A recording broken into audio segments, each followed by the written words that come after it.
télé tokangi masolo Clémence mama longonya Congolioud télé tokangi masolo Clémence mama longonya tunanga nini tunanga nini kitoko ale tunanga nini tunanga nini kitoko. Bienvenue na émission ya Ser Namno Clémence où les Kanaka awana Dallas Texas na États-Unis d'Amérique. Nous sommes toujours ceux qui montent aux États-Unis en tout cas ça l'effort au kutanana Maman Clémence ayambayo na émission na ye. Comme ça, tu vas confirmer vraiment que les cas qui sont aux États-Unis, à pour un séminaire, à pour un homme politique, à pour un musicien, à pour donc, on a un Congolais, à partout jusqu'à Boutaka vraiment. Et ceux qui voulaient qui dans Dallas, Texas, ils ont toujours bien Kokuta Nanga. Et voilà, on a vraiment na All Nation Church. All Nation Church, ils ont église, où ils allaient ko kambamana pasteur Nabiso, puis René Ikota. Et azali vraiment na église où ça fait bambula na bambula tokoyeba na ko découvrir ensemble et mingi oya koki ko exception mais surtout mingi lelo ezali parce que toza na conférence moko très important sur la délivrance nde yango esali vraiment bon na maman Clémence awa parce que na yebi ke bato ebele baza na ba problème et baso bate ko tourner wapi et biso so tourna kapa nzambe alors nzambe asala mutu na grâce na particulier donc tokoyeba vraiment ko solana pasteur na biso René Ikota na micro ya Clémence Show à suivre. Merci. Bonjour pasteur René. Bonjour maman Clémence Show. Pasteur Okiko s'est présenté na bateau musuba rotalo de partout en Europe, na Asie, ba ona no ba monio kunate, na ebike balanda ko déjà mais ils ont toujours bien que s'est présenté pasteur René Azanani, aza marié, azana bana, azana ils ont toujours bien. Merci bengi déjà combo présentation bana combo René Njoli Ikota ou René Ikota, René Ikota, mon nom de famille c'est Njoli. René c'est mon prénom. Nazali d'origine congolaise. Je suis né au Congo Kinshasa et je suis appelé au ministère apostolique pasteur parce que je dirige une église ici à Dallas qui est appelée All Nations Church. Je n'ai pas commencé le ministère ici, j'ai commencé au Congo où une église est implantée là-bas sous notre apostolat. À Binzaozone, à Kinshasa, l'église Ebenezer, l'église pentecôtiste Ebenezer à Binzaozone, en face du centre supérieur militaire à Vingafula numéro 15. C'est là où se trouve notre première église implantée en 92 et 1992. Et puis de là, nous avons implanté une autre église en Angola, au quartier Mabor. Nous sommes en train de faire le travail de Dieu à travers le monde dans un ministère à la fois pastoral et apostolique. Présentation, Izali que Nazali marié na maman Borène Ikota, maman Mendy, Azali, Tozana Bana 4, 3 garçons, une fille. Bongo Awa Tozana Dallas, na État Texas, na ville à Dallas, église na biso comme All Nations Church, l'église de toutes les nations, ou l'église toutes les nations. Tozana nationalité ebele, kaka nationalité congolaise te. Yango topesi kombo All Nations Church. Na Kinshasa eza Ebenezer, mais awa na États-Unis ezali All Nations Church. Nde toza ana bureau nanga église ezali a depuis mars 2009 na salle oyo nde musana biso emi ana Dallas. Ngolu to grâce ndenge maman Clémence alobi donc tabengami na grâce na ye grâce au nzambe apesi biso mingi na musala nzambe ezali ngolu ya délivrance mwana nzambe nyonso akobenga na bademo mwana nzambe nyonso akoki kosala délivrance, auto-délivrance pézalaka. Mais ce qui est grâce, dans le sens que Nzambe a pesi biso ngolu il y a confronter ba cas difficile, il y a délivrance, il y a batu oyo bazana ba maladie mususu ya kana ba démon, maladie mususu ba situation démoniaque mususu, ils ont pas pour nous détecter nzambe azosunga biso awa na États-Unis na Asie na Europe na Amérique latine tozali kotambola partout dans le monde mpona kosala mosala oyo ya délivrance. Tozali quartier général na Dallas, mais tozotambola à travers le monde mpona kotia ngolu wana grâce wana ya ministère ya délivrance pe guérison na service ya peuple de Dieu. Merci beaucoup. Je crois que lundi vraiment présentation à pasteur Nabiso et pasteur toye vraiment parce que tu suis information que dans la conférence à nous organisée à une église sur la délivrance. Au moni ba congolais kakate mais beko les belé tous en a ba problème na vie et que c'est na vraiment tout passer na ba délivrance. Alors na évité conférence wana au bozala yo moko na travail ou bien osa accompagner na ba pasteur musu ba ko participer to ba ko za parmi ba intervenants. Merci Maman Clémence pour la motuna conférence Zali Koya na mois ya octobre samedi le 8 et dimanche le 9 octobre 2016 awa na kati ya Onation Church na salle na biso na sanctuaire na biso tozali na mabongisi oyo elongo na mosala nzambe moko akouta France kombo na ye JP Makanzu Jean-Perce Makanzu azali leki ya pasteur Tony Silasi azosala mosala nzambe te parce que azali ki ya Tony Silasi ye aza na peine na ye aza na don na ye bien que aza bandaki kosala ba délivrance na ministère ya grand frère na ADV Assemblée du Dieu vivant mais sika aza na Paris France baza toujours ensemble mais JP Makanzu aza na église na ye na Paris oyo esika pe azosala pe mosala ya délivrance oyebani yango nzambe atie biso esika moko na mosala oyo ezoya le 8 eza samedi le 9 dimanche awa na Onation Church le 8 ekozala na pokwa à partir ya 16h tokosangana awa toyoki mateya pe basali na nzambe nga moko pasteur Pyrénées na évangéliste JP Makanzu tokosala ba prière à délivrance pour na mutu nyonso wana ekozala ba occasion spéciale ekozala tango oyo mutu ayaka po amona loboko ya nzambe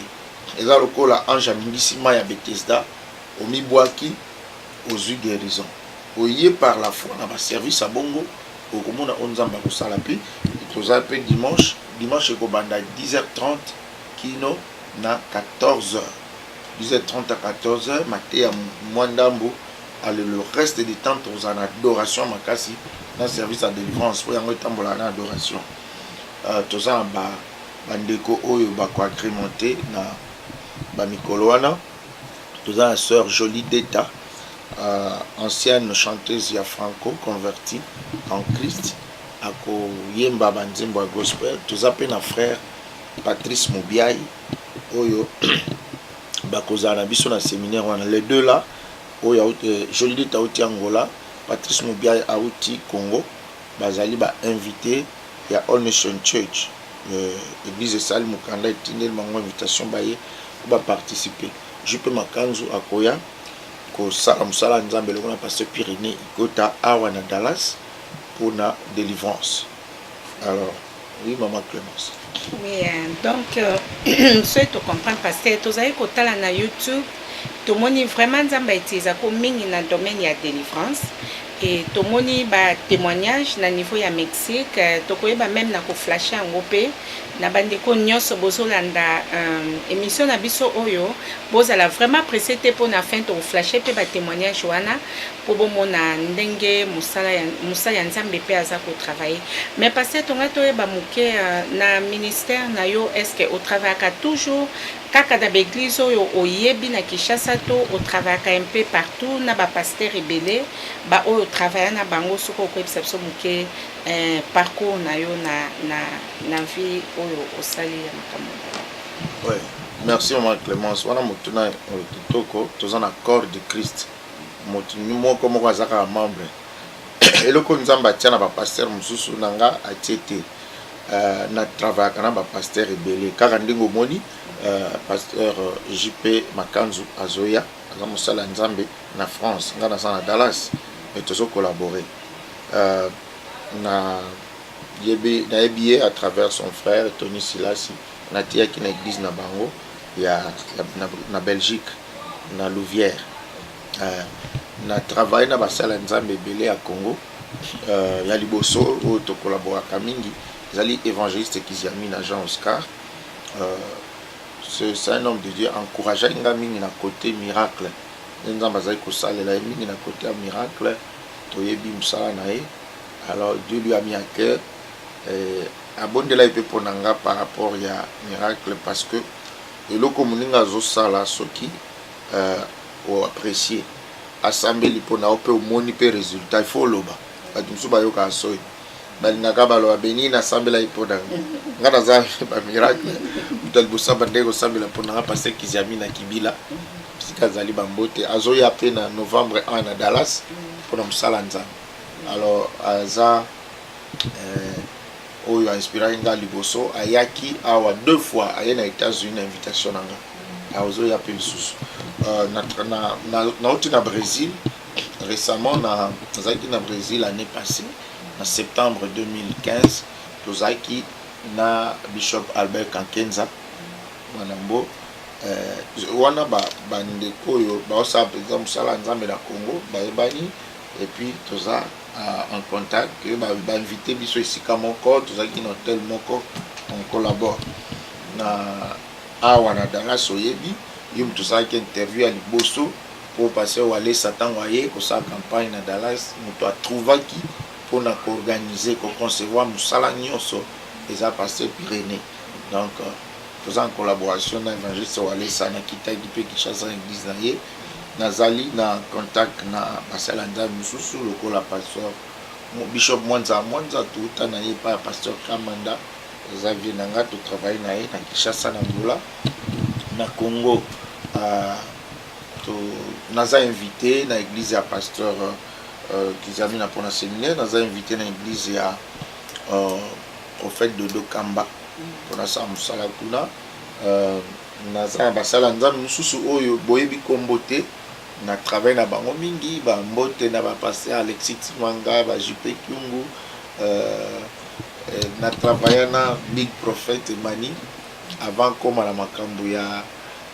sacerdoce na okuta na ena tuna nanu doctrine ya sacerdoce wana naza basala nzambe oyo ata totei cher mon côté mais tous en contact sur la gambote na Joël Francis mon petit frère du quartier grand prophète na mboka na biso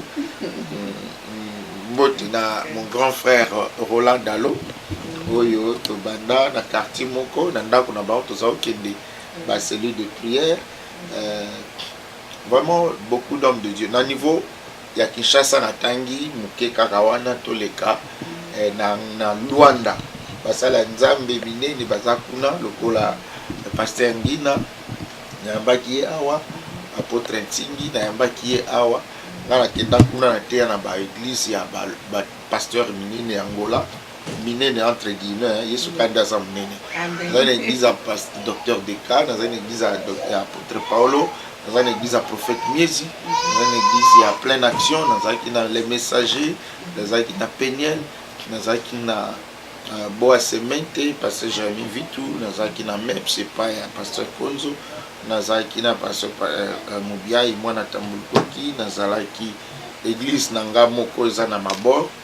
na quartier babengi mabor Imbondero mon fils spirituel Mams Luzizila azokamba musala nzambe azosala délivrance pe na Kinshasa naza na mwana molimo oyo azokamba ministère mobimba kuna Kinshasa pasteur Pierre Ibamboka nzambe apambola mpona 50 ans d'âge na yo musala ezosalema partout na ministère collaboration ezali réseau munene tosali en Europe nazali en contact na basala nzambe belé surtout na Londres toza na pasteur Maps Kumu na teyaka epa na ye mingi nasali mosala mwa ebele epai ya pasteur Nkosi na teyaki na télévision na Olive TV balebele na Mat TV na Welcome TV wana ba chaîne sika ba congolais balekaka et pas ya ben sika ba congolais balekaka tozali na pasteur de Gaulle elongama tozali na pasteur Freddy Kabongo ba pasteur ebele alors na niveau ya Luanda ba pasteur Junga toza na réseau ya basala nzambe na koki vraiment par otanga donc to collaboraka wana ezali pona ba congolais mais sika nzambe asalinga grâce epai ya bapaya na Amérique, na États-Unis, nous avons compté combien de pasteurs, combien d'églises. Nous avons en Amérique latine, en Afrique du Sud, nous avons un pasteur Durban, pasteur Benjamin Lukola, Benj Bote, nous avons na Johannesburg, pasteur Chico Apoam, Ayaki, awa 2 fois, et pas dans l'église, awa na bureau, awa na Babatu. Nous avons un contact na pasteur Isaka, ou moi na Tibi Joshua na Johannesburg. Nous avons un contact na pasteur Peter Muteba, Tosito Yambaye, awa na Dallas. Pasteur Toto Akanteng, mon fils spirituel, aza pasteur na Maseru, na Lesotho. Au monde réseau examiné. Alors, en Amérique latine, nous avons un couple pastoral au Bananga Molimo. Bangonde ba sponsoriser ka musala na zo sa na Mexique oyo moni na ba vidéo ba koka ba télémi avec la moni ba tomatoi nzamba sali ya mingi et puis toza na musala na Brésil toza na église na Brésil na mboka mo ba bengi Japeri musala nzambe moko nzamba itizanga pona sala délivrance ya belle-mère na azaki nganga ya culte moko ba benga makumba alors soko na YouTube le petit pasteur Pyrénées na kataba YouTube wana komona esika moko na tie vidéo à 1 heure du temps délivrance ya nganga prêtresse ya makumba azali ko kende na océan pona ko sacrifier ba makila ba tuna banyama et pas ya la reine des eaux ba benga Yemanja bato Brésil ba bi culte mo ba benga makumba ezaki ndoki makasi ndamba ezali biso to buki ba hôtel brisement des hôtels ya molimo ezali mais on a tout ça qui a molimo après tout qui brisement des hôtels a PC biso temple na ye ngana diriger musala to buki ba hôtel to tumbi biloko ndenge pour la lobby na bible ke batumba ki ba livre ba magicien so tumbi biloko ba akanga batu na ba chaîne na ba nzete to kati ba nzete wana to ki ba chaîne donc nzamba utiliser biso makasi na Brésil pour la délivrance comment on est en Brésil na moni mwana moko ya 16 ans afandi wana paralysé azoko ka hotel matin ici pasteur bumika na hotel misaina tala degré ya likambo na ba telemisa mwana lemba on dirait makolezanga mikuwa azoko ya azoko ka même pas ko fanda faut ba soutenir maboko eza ya kodiembela alors na kombo na Yesu na saila ki maite mafuta te na kombo na Yesu tant nazokende wana nayebi ke Yesu atinda bandimi nyonso mais nayebi pe lisusu makambo ya yebisanga na appel na ngai na ngolo ya tsakati na ngai ekoki kosala musala na kombo na Yesu poko kawana atelema paralysie totale ezate ke asala accident bukani makolo ezaki te ke batobola etonga ebebi te mwana fanda eka ba demo batake paralysie alors abujaka te akangama il fallait sikoto bengana d'abord démon bongo to bondela pour la guérison démon accueilli sur place moi no ya telemi atamboli et c'était une panique dans la salle nzambe kaka ndako sa na kombo na Yesu kande tokosa biloko voilà maman on a correct koloba par rapport ya la collaboration dans un mingi sika wana ba brésilien ya mindele ba mexicain nazokende sika na Pérou mercredi le 21 septembre dans un Pérou on a musala nzambe pendant une semaine nous le 27 donc nzamba fungoli support Amérique latine parce que évangile ezate kaka ya ba congolais En tout cas, merci mingi vraiment. Je crois annonce n'absolu vraiment tamingi. Yakoya ko so na pasteur Pyrénées atana retourner ya Pérou. Bon ça vraiment jour tout ça la interview moko comme ça total la pe ba image oyo akouta ko sala musala nzambe na niveau à Pérou. Et les gens vraiment tolobeli mingi sur une conférence autour baya sur la délivrance oyo ko sala le 8 na le 9 octobre. Alors tout le monde sont vraiment invités. Boya ko participer boya na bakana bino balobi kamoko eza gravité et pas ya nzambe obiso to bondelaka. Donc pasteur Pyrénées a informé bino bien na pasteur opé a ko participer na ye longo pour oya ko sala na ye longo pour na ko travailler na musala nzambe na conférence na biso oya délivrance to ko so parce que ngape na manquete donc le 8 octobre na sali awa na biki batu ya marque mas to tinda ki invitation te pour to e barater position na yo tantôt na France tantôt na Chine tantôt na boye mais wana penza le 8 octobre nga na ozala ana Dallas Texas donc to ko participer ba misana biso to sala ka ya ba commerce ba misana biso ya ba média ba misana biso ba boye batu musupe ba koma ko simbela ngo kisi me biso force na biso eza pa nzambe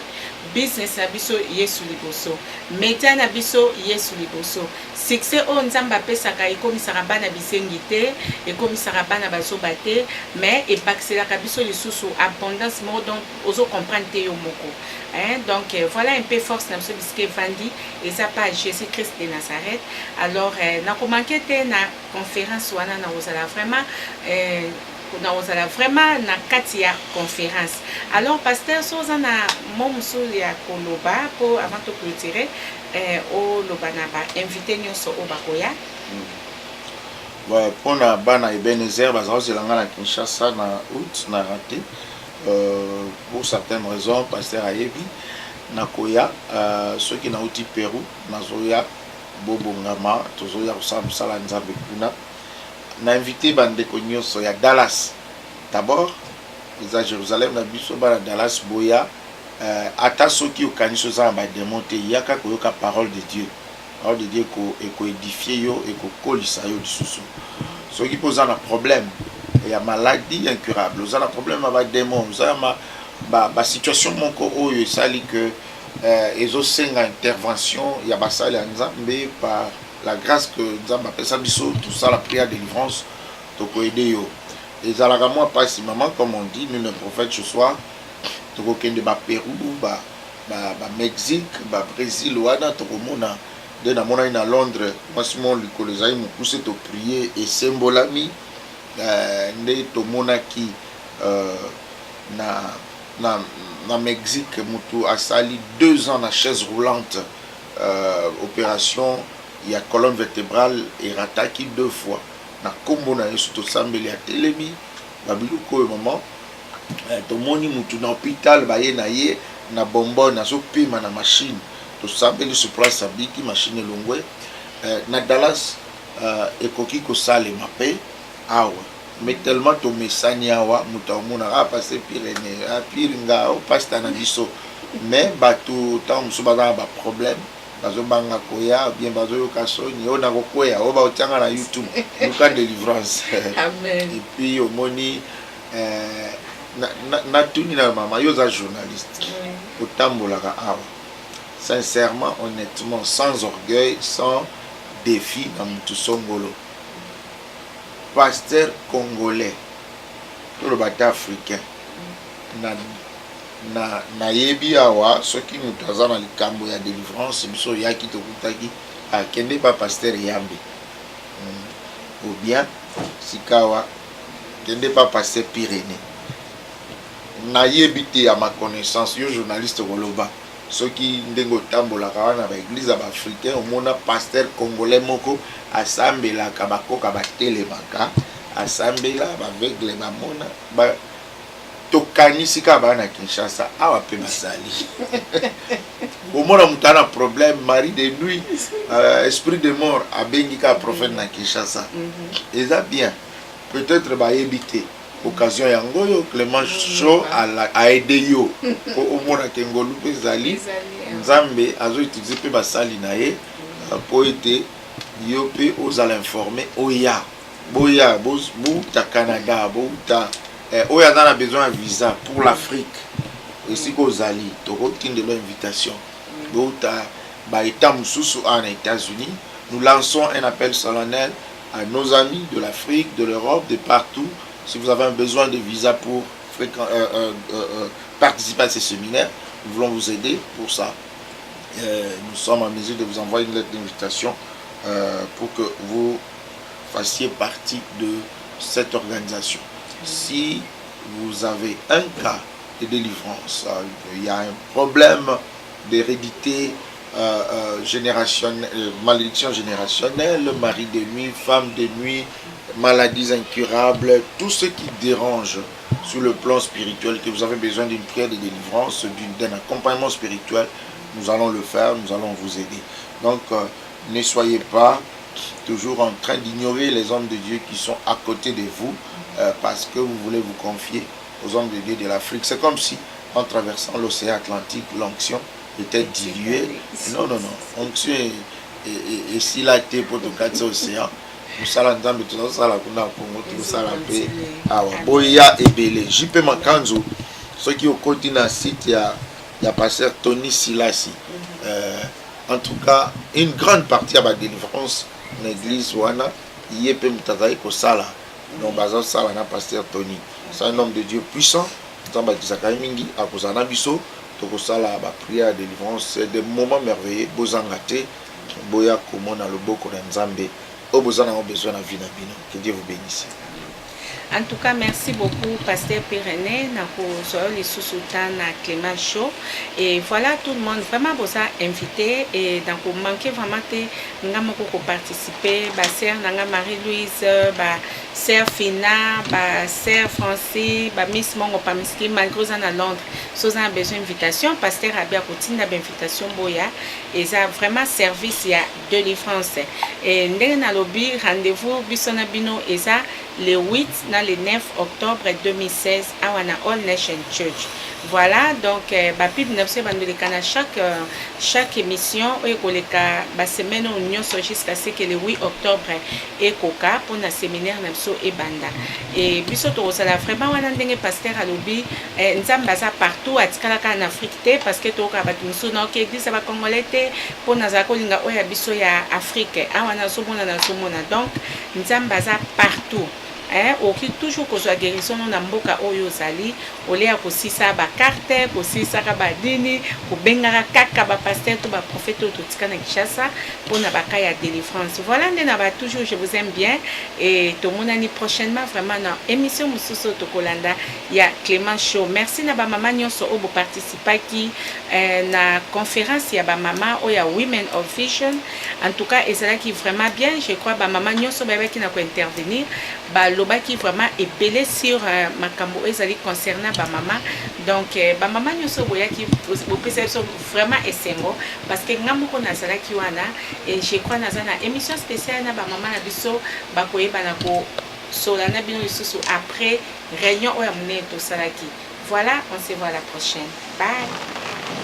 Pasteur